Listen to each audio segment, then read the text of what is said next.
हरिओम। ज्ञान गंगा सुनने वाले सभी पुण्यात्माओं को मेरा स्वागत है। आज के सत्संग का विषय है प्रेम,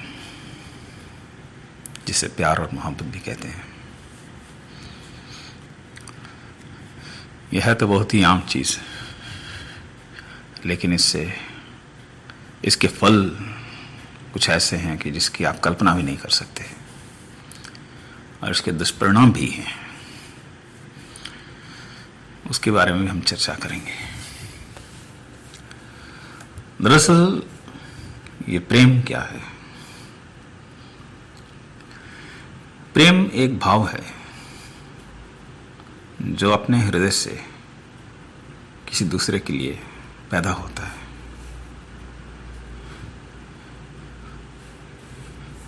इसके सिवा और कुछ नहीं है। इसके अलग अलग मायने रहते हैं और ये बदलते भी रहते हैं। इस दुनिया में कोई भी इंसान प्रेम किए बिना रह नहीं सकता। आपको दुनिया में जीना है तो प्रेम का सहारा लेना पड़ेगा। बिना प्रेम के कोई बात नहीं बनती। आप जो देंगे वही आपको मिलेगा। तो इसी तरह जब आप किसी से प्रेम करेंगे तो ही आपको बदले में प्रेम मिलेगा।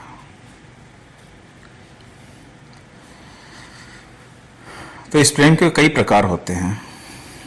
हम ज़्यादा तो विस्तार में नहीं जाएंगे, क्योंकि उतना वक्त हमारे पास है नहीं कि मैं इन सब के बारे में समझा सकूं। वैसे भी आप लोग बहुत समझदार हैं। तो प्रेम जो होता है सबसे पहले शुरू होता है माँ बाप के साथ। हम जब पैदा होते हैं तो हमारा पहला प्रेम माँ बाप के प्रति होता है। उसके बाद हम हमारे भाई बहन, उसका फिर दोस्तों के साथ, फिर उसके बाद में हमारे स्कूल के जो टीचर हैं, गुरु हैं, उनके साथ। जैसे जैसे वक्त बदलता है फिर विवाह होता है, तो फिर पत्नी बनती है, प्रेमिका बनती है, इस तरह के फिर बच्चे पैदा होते हैं, फिर उनके लिए प्यार होता है। तो ये लौकिक प्रेम है जिसकी बात मैं कर रहा हूँ। एक प्रेम होता है जो हमारा भगवान के साथ है, वो है अलौकिक प्रेम। तो अलौकिक प्रेम जो है हमें संस्कार से मिलता है, हमारे पूर्वजन्म के कर्मों से मिलता है, और हमारे भगवत कृपा यानी गुरु कृपा यानी भगवत कृपा हो जाए तो ही अलौकिक प्रेम मिलता है।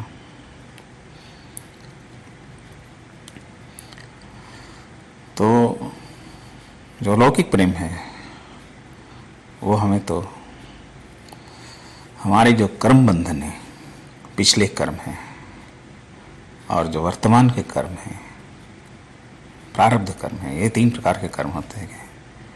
एक होते संचित, एक है क्रियमाण, और तीसरा होता है प्रारब्ध। इन तीनों कर्मों के हिसाब से ही हमें लौकिक प्रेम मिलता है। हम ये सोचकर दुनिया में नहीं आते कि हमारे माँ बाप कौन होंगे। मेरे नाना जी कहा करते थे बचपन में, ऋणानुबंध रूपेण पशुपत्नी सुतालयः। उसका मतलब है कि हमारी जिंदगी में जो पत्नी है, पशु है, बच्चे हैं, आलय है, ये ऋणानुबंध है। इनके हमारे पर कर्ज हैं, इनके साथ हमारा लेना देना है, इसीलिए आते हैं। उसी तरह माँ बाप भी हमारे जो है उनका हमारे साथ कर्ज रहता है। उस कर्ज के हिसाब से वे हमारे पास आते रहते हैं। तो ये प्रेम का जो है एक मायने है माँ बाप के लिए, जिसे हम आदर कहते हैं। दूसरा प्रेम जो हमारे भाई बहन के साथ आता है, जिसके भाव के लिए हमें स्नेह भाव कहते हैं। उसके बाद हमारे दोस्तों के लिए जो प्रेम होता है वो कुछ अलग होता है। उसमें कभी कभी हमारा स्वार्थ भी रहता है। कभी हमें किसी से काम निकालना है तो हम प्यार की वाणी से उनको खुश करके हमारा काम निकाल लेते हैं। फिर चौथा प्रेम होता है जो हम अक्सर देखते हैं फिल्मों में, ज़िंदगी में, निजी ज़िंदगी में किसी लड़की के प्रति हो जाता है या लड़की को लड़के के प्रति होता है। ये प्रेम जो है इसके दो आधार हैं, एक है आकर्षण और दूसरा है स्वार्थ।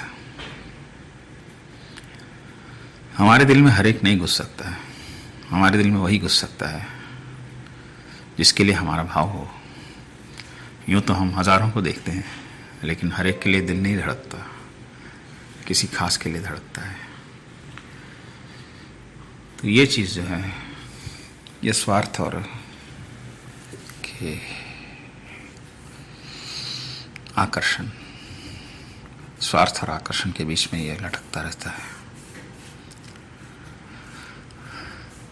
तो ये सारे जो प्रेम हैं ये स्वाभाविक हैं, नेचुरल हैं।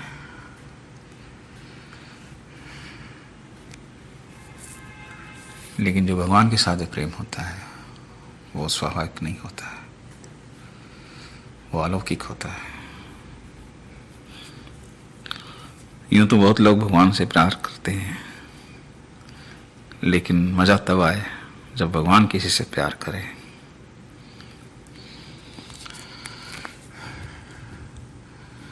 तो उस प्रेम के अंदर में जो है दो चीज़ें होती हैं।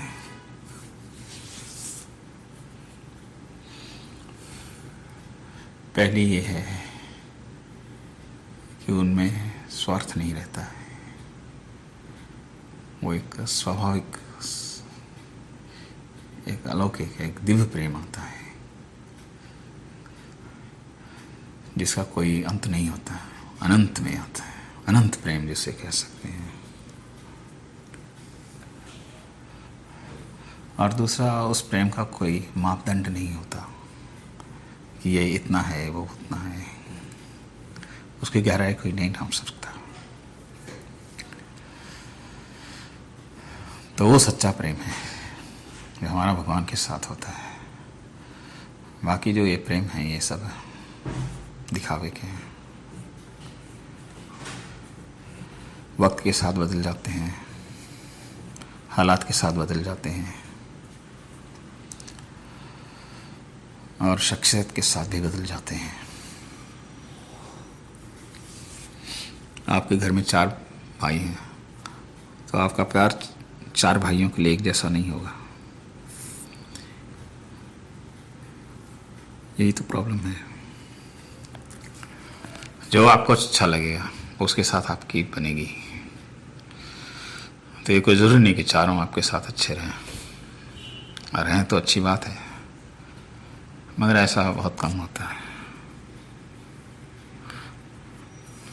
इसी तरह से पति पत्नी के बीच का प्रेम, वहाँ भी आकर्षण रहता है, काम का आकर्षण, सौंदर्य का आकर्षण, धन का आकर्षण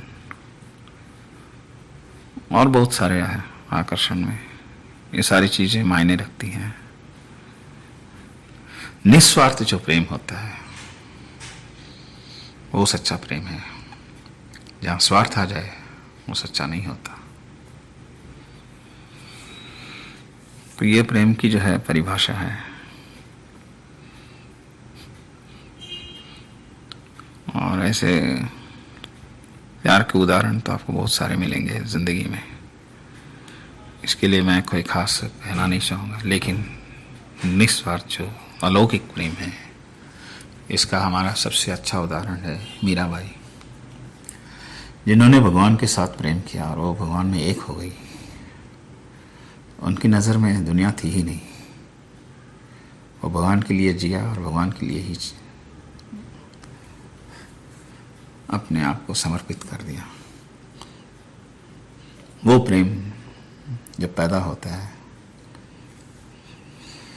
तो वो भगवान तक पहुंचा देता है।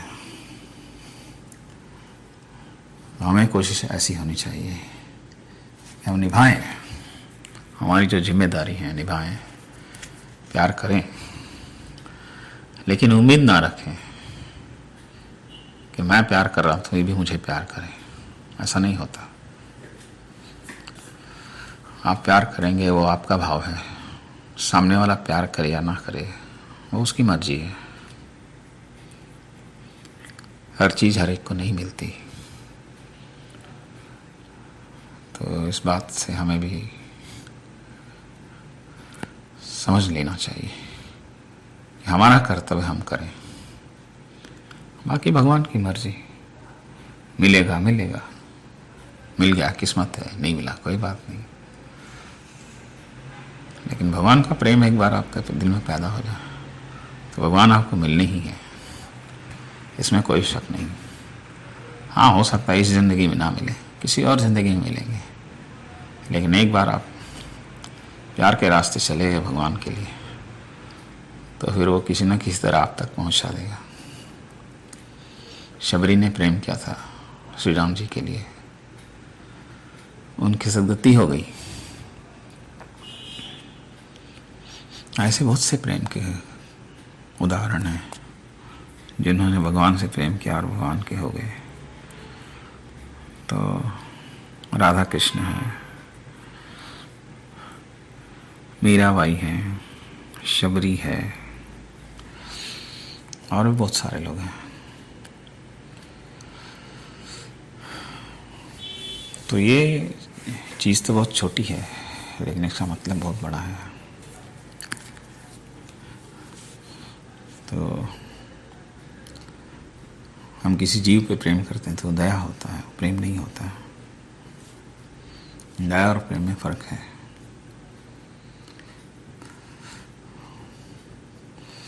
तो इस तरह की बातें जो है थोड़ी समझ लेनी चाहिए, ज़्यादा तो नहीं। तो हमें लौकिक प्रेम और अलौकिक प्रेम में फ़र्क समझना चाहिए और उसके हिसाब से अपनी ज़िंदगी को उसी तरह से गुजारना चाहिए जिसमें हमें यहाँ भी शांति मिले, यहाँ भी लोगों का प्रेम मिले, और इस दुनिया के बाद से हम दुनिया छोड़ के जाएं तो भगवान भी प्रेम करे हमसे। ये छोटी सी बात थी जो हम आपको समझाना चाहते थे। यूँ तो आप समझदार हैं, लेकिन मेरे दिल में कुछ आया कि चलो इस बारे में कुछ बात कर लिया जाए। तो फिर चलता हूँ और मिलता हूँ किसी और सत्संग में। तब तक के लिए हरिओम।